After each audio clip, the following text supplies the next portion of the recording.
First of all, I want to read a quote from our friend Mark. Yes. And I want you to try to guess from when this is from.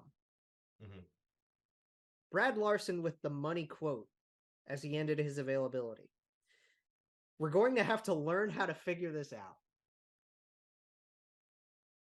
That was from earlier this season, like way earlier this season. That was Yeah, that after the back-to-back Avalanche losses? That was December 20th, Oh, 2022.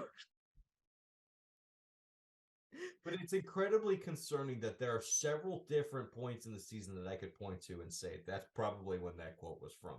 As it's back to November. It was before Christmas. Like, wow. Hang on. I'm just trying to scroll through and find these right things. Oh, geez.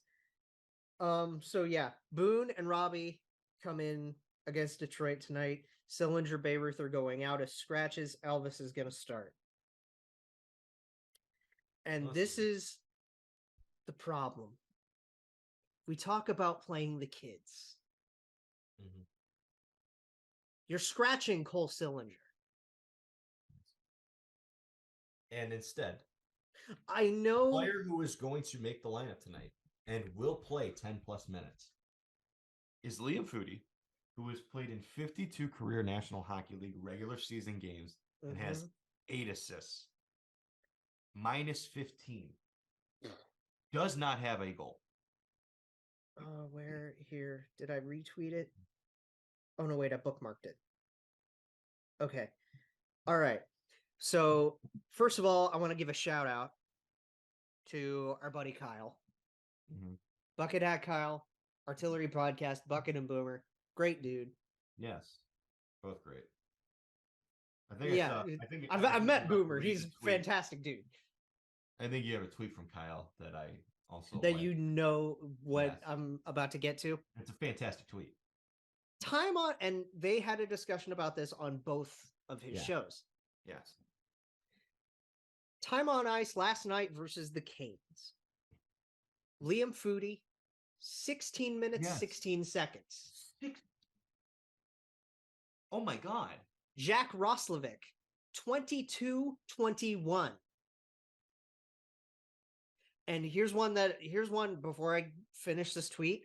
I want to just tell you this one. That game, Sean Kuraly skated 19 minutes and 38 seconds, Jay. Yeah. 19 minutes for Sean Kuraly. Let me tell you. You know what's a testament to how bad Roslovic has been? 22 minutes for him is more egregious than 19 minutes for Sean Kuraly, in my opinion. And then Johnny skated what? A season low 14:35 or something?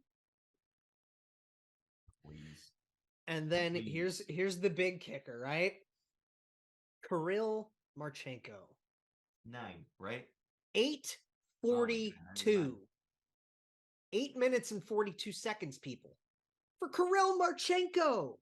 I get you're slotting him on the fourth line. He has objectively been your best player. Like, I don't understand the logic in any of it. Like, I can't, like, it's bad when I look at something and I'm like, I see the logic, I disagree with it. It's even worse when I'm like, I don't even see it. I don't know what you're going for. What are you doing? What are you doing? Either, I saw this tweet. I don't remember who tweeted it, but it is a very, very, it's the simplest way to say this. There's two options here. Either Brad Larsen's the worst coach we have ever seen in our lives, or his assignment has tanking. Yes, his assignment has been tanking. Yeah. And I refuse to believe that that's it. Because this is not a new issue. He's you gone not sign Johnny Gaudreau to at the beginning of the season say we're gonna tank. What? No. No, you don't sign Johnny Gaudreau for that. You could have done it last year. When you were supposed to suck. Bad on accident. All of a sudden decide to tank once you sign a top free agent and lock in one of your more The power players. not a top free agent, Jay Ashdown, the The top free agent. So no, you're not tanking. You just suck. And there's like I understand there's injuries. I understand that it's no longer they've an had to go through excuse. a lot. They're not getting goaltending, but Jake, they're the worst team in the league. It's no longer an excuse when you are Chicago. When you're the tops in man games lost. It's not an excuse anymore. It's just what it is. But that doesn't excuse you to play a bottom six center for almost 20 minutes. It's like, you know what it is? The man games lost argument for this? It's like drinking a whole glass of poison and then blaming the paper cut for why you're dying. Right. It's like, no. I'm sure that's not helping, but God, go drink the poison. The poison for Cusco. It feels like it's the same discussion every single episode, doesn't it? It does. And I mean, it needs had. Yes. It needs to be said. But we're just circle jerking it. At what point do we just kind of, what is this? Quite the term to use. It's like, because we've had rants like this, but we haven't had an actual discussion about it, right? Oh, yeah. I think from now on, we just need to clip this entire conversation and just copy and paste it in any episode that we want to have. But this is my point, right? Because we're halfway through the season now, right? Why are we not getting a second line of Kent Johnson, Cole Sillinger, Kirill Marchenko? Why are you still playing a Liam Foudy, Sean Kuraly, Matt Olivier line as a second line when they are a bona fide fourth?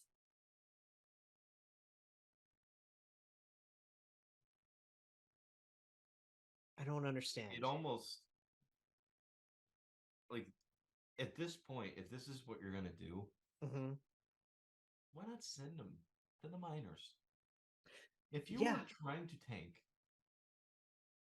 don't screw with their minutes. Don't screw with their development. He had a hat. Kirill Marchenko had a hat trick. Yeah. Just how is he not getting more ice time? I understand, like, he's trying to give KJ time, I guess. The most egregious one out of all of them is Sillinger, without a doubt. Yes, and I mean, because look, Kirill has. Let's address Chinny real quick. I know Chinny's hurt. Yeah. But when he was healthy, he was one of your best kids, and you were still playing in bottom 6 minutes. You're still playing him consistently on the third line.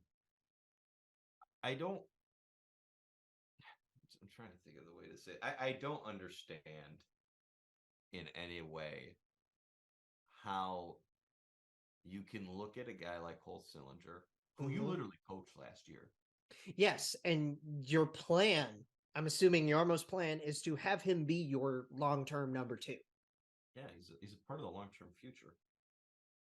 I don't understand how you can have that guy in your building, have coached him for a year, seen what he's capable of. At 18 years old. And consistently play him below guys like Jack Rosselbeck or Liam Foudy. Sean Kuraly. Yeah. And like I said, we love Sean Kuraly. It was a great acquisition. Nothing against Kuraly. It's nothing against Jack. We know what we got him in the package. Jack. Yeah. It is against Jack. Sure. It's against Jack to a point. It is. He hasn't played well. No. He hasn't earned his minutes. This is what it is. It is no longer a system of earning minutes. This is what pissed me off the other day about what he did to Johnny Gaudreau and lowering his minutes when we need more out of him. You got to earn your minutes. Earn your minutes? What the hell are you talking about? He's Johnny Gaudreau. Earning minutes. What has Liam Foudy done to deserve 16 minutes of ice time? What has Jack Roslovic done to deserve 22 minutes of ice time? What Sean Kuraly, love the guy. What has he done to deserve 19 minutes of ice time?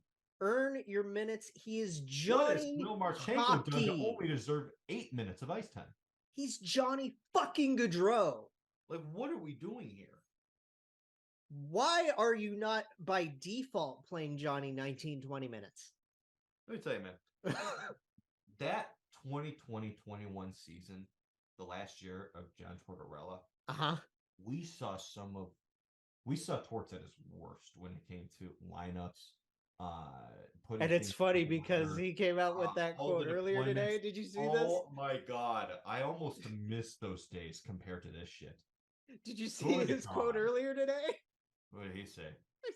I don't give a fuck how you perceive me over the whole iPad thing. Yeah. I miss quotes like that. Yeah. Oh my God. Like, this is a disaster. And oh, it's so bad. For like, I worry that you're like, you're screwing up your development of these guys. Yeah, exactly. And I know we're talking primarily about like. Yeah, here it is. I don't give a flying fuck about how I'm perceived. John Tortorella on the iPad incident. Here's the thing: you fire Brad. Like, I don't think it affects the forwards, guys. Like, no, it doesn't.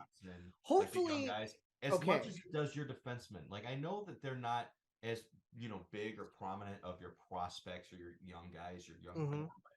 That doesn't help an Adam Boqvist or an Andrew Peak or it doesn't help a Blankenberg. It doesn't help a Christensen. No. It doesn't help a Bean. Guys. You're screwing up your defenseman's development. It doesn't help a Bjork if you want to keep Bjork around. Yeah, exactly. Doesn't help any of these guys. There are so many kids. That is why I'm a little willing to, I don't want to say give a pass. I'm a little more understanding if this is the reason that we've seen the drop-off from Vlad Gavrikov. Right. If this is the difference, then I get it. I still don't. I don't understand the decision-making process. Oh, I never understand that. Behind saying, I'm going to... I know we are where we are. We're dead last in the NHL. Mm-hmm. But at the same time, why are you playing Rosie as much as you are? Why are you playing Sean as much as you are over a Sillinger, over a Kirill Marchenko, over a KJ? I mean, KJ's getting minutes, sure. He could use more, right? Mm-hmm. I mean, he's still he's not getting talked about for the Calder, but he's still putting up Calder numbers. Who, KJ? Yeah. Nah, he's not putting a Calder. He's doing well though for a rookie. For this team, he's unreal. Yeah. I'm excited about his future. Can't wait to see what this kid does. But that's basically it.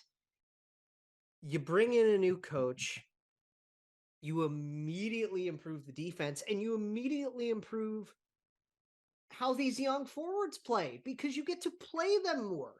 Decide to play them more. Yeah. Put guys like a Sean Kuraly back in the roles that they fit. Yeah. He was good for that 2-week stretch. Right? That whole line was great for that 2-week stretch. Yeah. When the kids weren't playing as well as they would have. And they've done nothing since. He saw them play well. He put them on the fourth. Here's the thing that's funny to me. Mm-hmm. His fourth lines play well. Yeah. Because when that fourth line was the fourth line, they earned their minutes. Yes.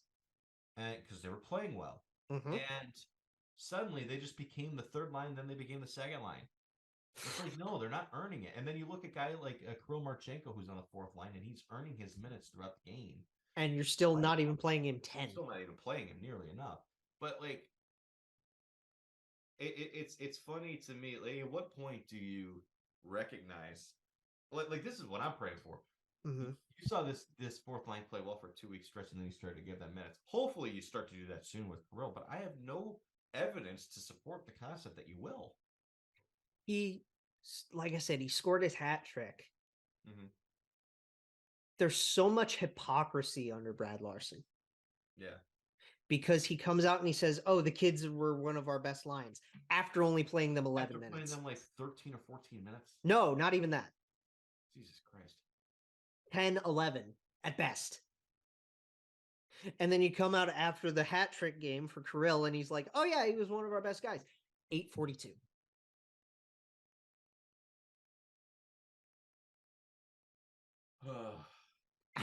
I don't get it. It's exhausting. It is. It's genuinely exhausting. It's like, I don't know what to say anymore. I have a trivia question for you that is not related to the Blue Jackets because I want to get out of this topic before I get depressed. Play the kids. That's all. We're gonna wrap this up, but just play the damn kids.